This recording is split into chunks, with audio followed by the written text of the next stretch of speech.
Hi guys, and welcome to another edition of The Kevin Moore Show. Now on today's show, you're about to be joined by my guest, Linda Moulton Howe. Now Linda joined me at AlienCon, an interview that took place in 2018 of this year. Now we covered all sorts of subjects in a very small amount of time that we had allocated, from Antarctic to discernment and the current state of ufology. So enjoy my interview with Linda. Well, Linda Moulton Howe, thank you so much for joining us. Oh, I'm glad to be here, and thank you. Thank you. And what I just want to start on to begin with is just your research into Antarctic. So if you could just tell us where that stands right now. Starting in April of 2016, after 2 or 3 emails of an individual introducing me to him through emails first, Marine, honorable discharge, special ops. This happens in the United States. You have a short or long military career. The Department of Defense needs the best of the best. They can encourage people to get out as fast as possible out of military if they need them, so they can contract through CIA, NSA, Intel. Those are special ops. This is the career track of this man. When I first called the number that he had given in an email, and we talked for a certain period of time, within 24 hours he sent me an email saying, boy, the men in black really don't want me talking with you. They have just melted my iPhone. And now I understand that there are agencies that have the ability to send a signal, whether you have an encrypted iPhone or not, and it literally melts it from the inside out. And this happened to this man within 24 hours of having just contacted me. That set in motion a series of how do I communicate? How can you get FedEx? All of this led up to April of 2017. I'm speaking in Eureka Springs. After I had done a presentation, I was surrounded by maybe 40 or 50 people asking questions. And a man who I'd never met before, but looked different from everybody else, muscly, close-cropped hair, just leaned forward and said, I am the name in the email, and I recognized it. So I went through the questions, and then he and I were able to go and talk for about 6 to 7 hours. And in those 6 to 7 hours, his story was working with colleagues over the last 15 years, going into Antarctica, submarine access, in order to sanitize an ancient archaeological site that is 2 miles under ice. Now, when a reporter has a story like that from somebody who has served in the military, give me some proof. Do you have photographs?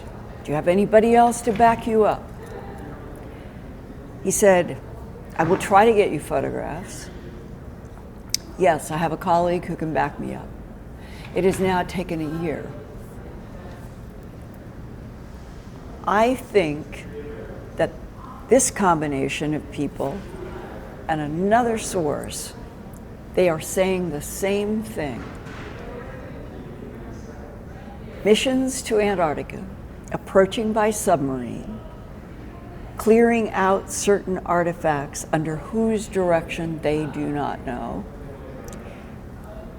But that Antarctica, whether it's 13 million year old archaeology or 33 million year old archaeology, and the reason it can be either one of those, when you do searches or you talk with geophysicists and you say, when is the last time that there was no 2 miles of ice, that there's architecture that goes on for a mile or 2, you'll find that there is no consensus on the last time that Antarctica was free of ice.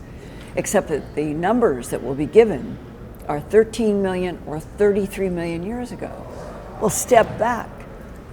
Lucy in Africa, Homo erectus, is not supposed to be more than 2 million years old. So if what is under the ice in Antarctica is 13 million or 33 million, it is so far much older than the beginning primate that we recognize as being the 2 million year old ancestor of what we are today, that you have to say, how big is this picture? What has been coming to Earth over millions of years and has the ability on what is the continent of Antarctica to build structures that are 1 mile, 2 mile, 5 mile long. That's their story. But then it gets even bigger, because these whistleblowers now are saying that they have, in the process of their work in Antarctica, they have been shown photographs matching the hieroglyphs and the symbols in the structures that they've been dealing with in Antarctica, and that they match what the photographs show on the backside of the moon and in the northern hemisphere of Mars. They say they are ancient archaeological sites, and that between Mars, the moon, and underneath the ice of Antarctica is the same architectural style, the same symbols, the same hieroglyphs. And that, to me, is almost incomprehensibly strange that our government, any government on the planet, that has firsthand knowledge about this architecture, this ancient archaeology, under 2 miles of ice in Antarctica, that they would keep this from the whole planet. This is the ideal and perfect way to open up other civilizations to the whole world without panic. How many people have come to you over the years with stories about Antarctic, and how is it a more recent thing? It's only these, and it's only in the last, since March of 2016, never before. That makes the issue of, would these be people who are mimicking other stories that have been out in the media going back to maybe 2015? The problem is that the stories going back to 2015 don't have anybody with proof there either. So you have the problem of mimicry, but the Marine has at least given me his DD-214, certificates of merit, a whole lot of things about him. So that is at least a step. What I'm trying to do as a journalist is finally get them, whether it's backlighted, which is possible, altering their voices and being backlighted, or they're saying, yes, we are finally going to go on the record. I do not know which of those, but I'm trying for any one of those 3 options. And if I can do that, then maybe the story, the needle will go a little further on this whole question. Are Homo sapiens sapien, our current model of standing up primate, are we, ironically, just the latest life form, when, if any of the rest of this is true about Mars, the moon, and Antarctica below the ice, then the hypothesis that is presented is that there have been waves of intelligences using our solar system, being here 13 million years, 200 million years, 1 billion years, that we have a very, very narrow perspective as humans. We were evolved being told by something, the so-called gods, that we were the only life form. And what we're getting is a revolution now in 2018 going forward. Not only are we not the only life, but that we're not the only life that has become intelligent on this planet, and that we just happen to be a current one, and we're in the revolution of becoming aware that we're not alone in this universe. It's teeming with life, according to remote viewers, and that what is in Antarctica and the moon and Mars and beyond are advanced intelligences that have been moving through the universe point to point, propulsion systems we do not understand, using our planet, looking for gold, taking molybdenum, doing all kinds of things, and we, for the first time in the 21st century, are waking up to this huge, huge story. Not only are we not alone, our planet, Earth, has been a lab, a gold mine, a resource to maybe 3, 4, 5 hugely advanced intelligences.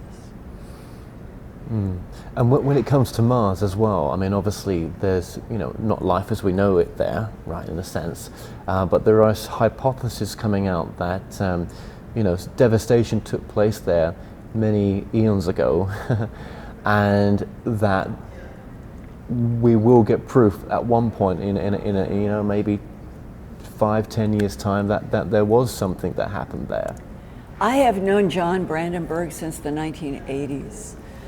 And when I was looking at the whole Cydonia story and doing interviews with Mark Carlotto, he is an image scientist, John Brandenburg, who was a nuclear physicist, Errol Torn, who worked at the Defense Mapping Agency, and the subject was, is the face on Mars a trick of light and shadow, as JPL NASA said, or is it some sort of geomorphology that is carved by something that was inhabiting Mars? And John Brandenburg and I have talked about this evolutionary history of NASA trying to control everybody's perspective on Cydonia as being nothing of an architectural category. But now, John Brandenburg, with the study of Xenon 29, how much? 2.5 times the amount of Xenon 29 in the Viking 76 data, and going back to post-1945, when the United States was responsible for 3 atomic bombs, that Mars would have 2.5 times the amount of Xenon 129 on Earth. And getting to this huge question, is there the remnants of an ancient civilization in the northern hemisphere of Mars? Well, John Brandenburg in 2018 has gone on the record saying, putting his career on the line, there is an ancient dead civilization on Mars, and it is there because something exploded 2 hydrogen bombs in the atmosphere over a specific part of the northern hemisphere of Mars in order to annihilate whatever was living there. And when you say, who would be the bomber and who would be the attacked? John is not sure about who the ones are that are bombing. The Anunnaki seems the logical choice by their own literature. And they're not mythology, those were real beings. And that the strangeness about the John Brandenburg perspective is that the archaeology in Cydonia would be what he and others have called primitive. And this is another one of those mind sort of like primitive beings on Mars, primitive beings on Earth, all at the same time, with something that falls in the category of advanced Anunnaki that can move point to point, making trips between Mars, Earth, the moon by their own literature. Was it the Anunnaki that were bombed? Why would any primitive civilization be bombed? That's what makes this so complex. Who is fighting who? Who was literally the target on Mars, if that is a true history? Is the target on Mars the same that would be the Anunnaki in their own literature on Earth, who said that they fought each other? And that we have trinitite in the Sahara Desert. John says that we've found trinitite in 800 miles or in a vicinity of where Cydonia is. If we knew the true history of our solar system and our Earth and the Moon and Mars, we'd probably want to lie down on the floor and say, this is beyond Hollywood fiction. And yet, as each year goes by, more and more scientific data seems to be pointing in the direction that Mars has a complicated past, probably inhabited, certainly had an ocean on the northern hemisphere. What do you think the spiritual growth is in that information as well? Spiritual growth in this story about what has been happening on this planet, Mars, the Moon, it seems like it's a 16-layer chess game.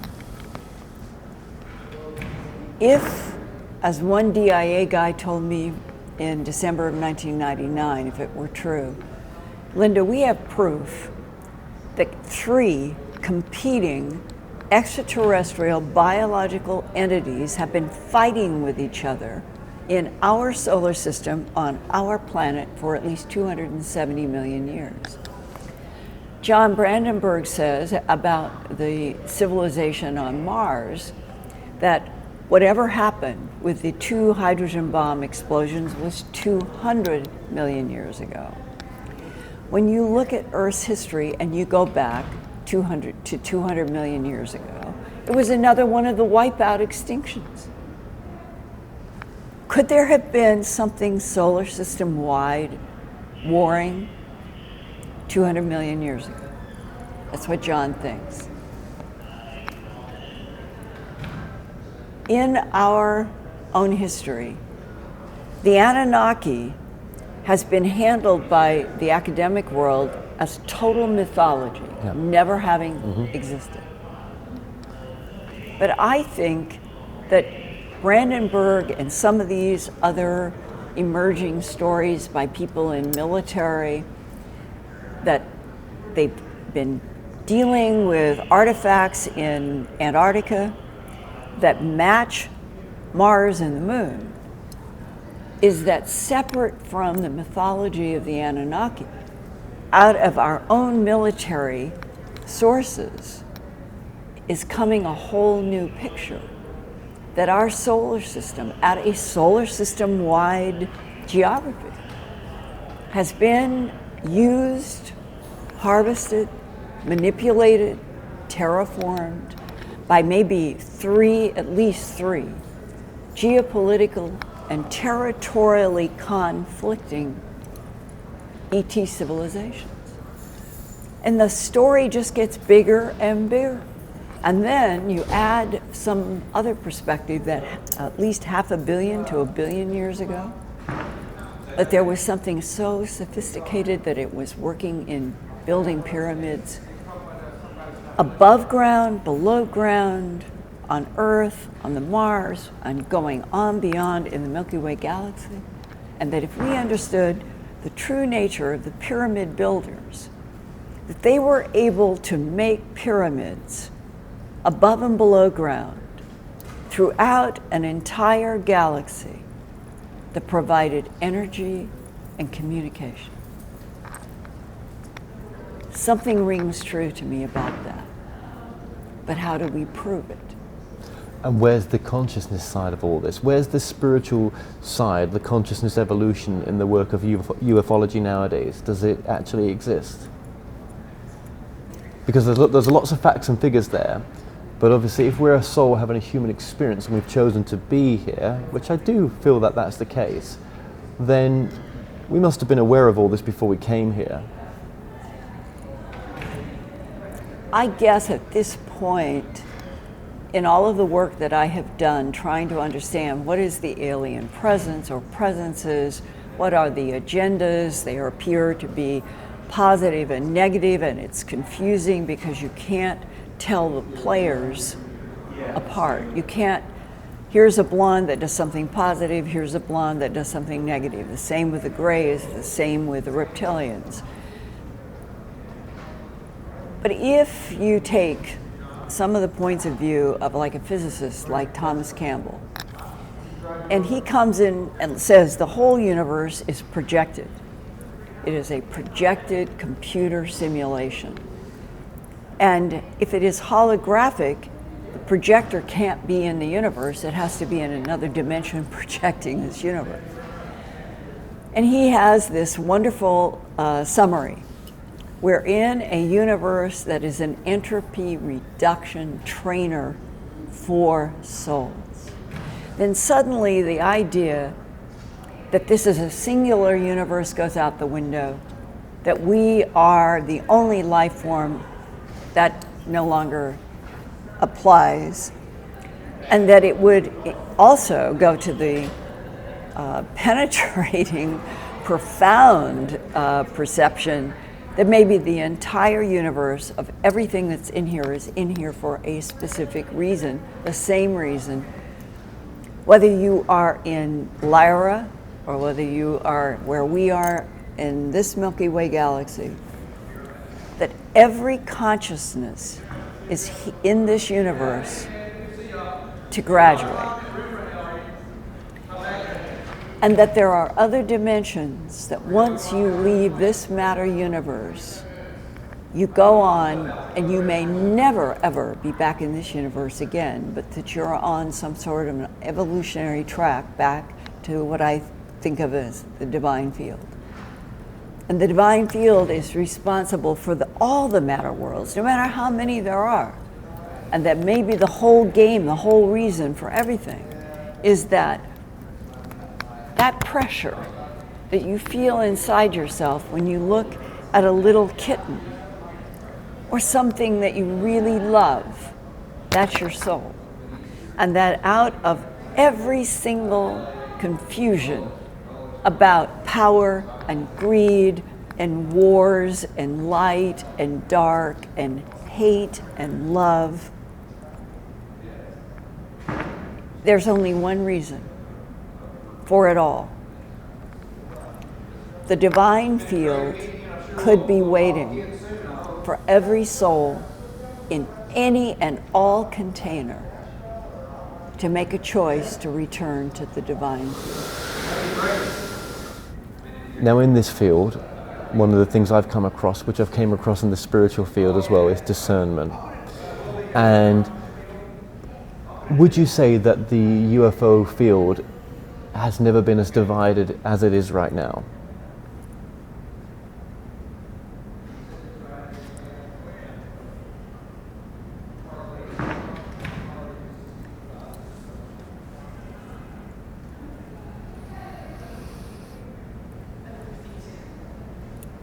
When I think back to 1979 and my encountering animal mutilations for the first time, and having a sheriff and other law enforcement say to me, Linda, the perpetrators are creatures from outer space.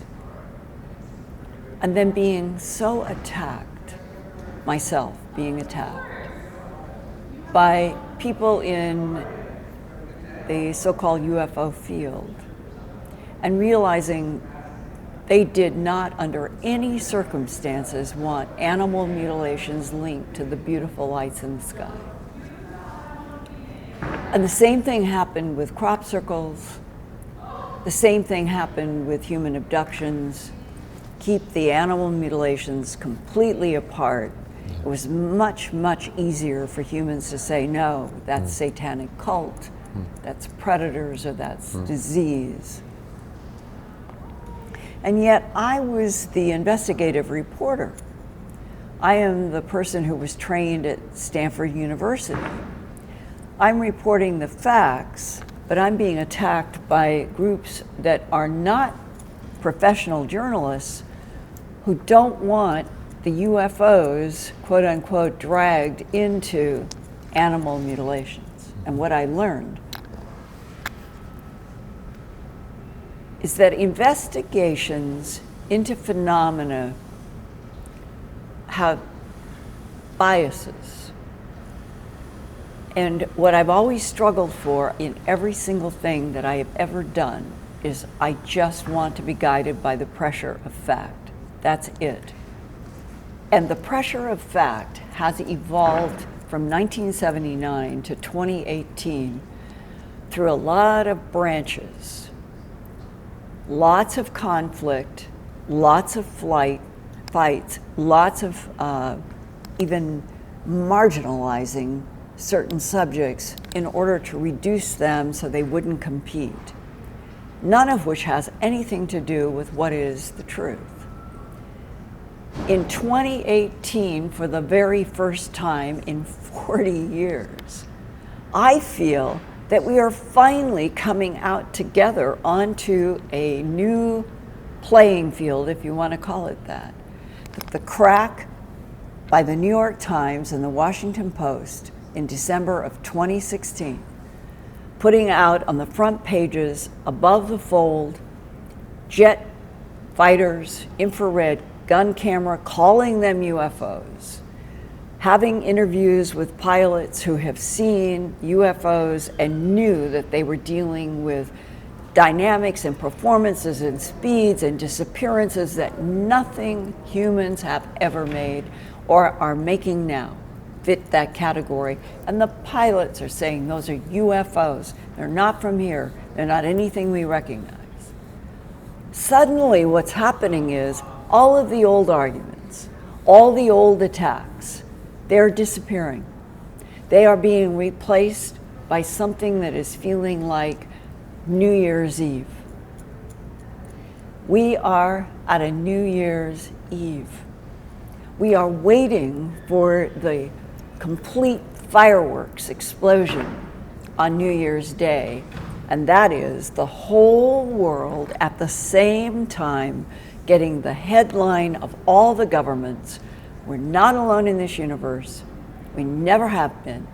We're entering a whole new global era.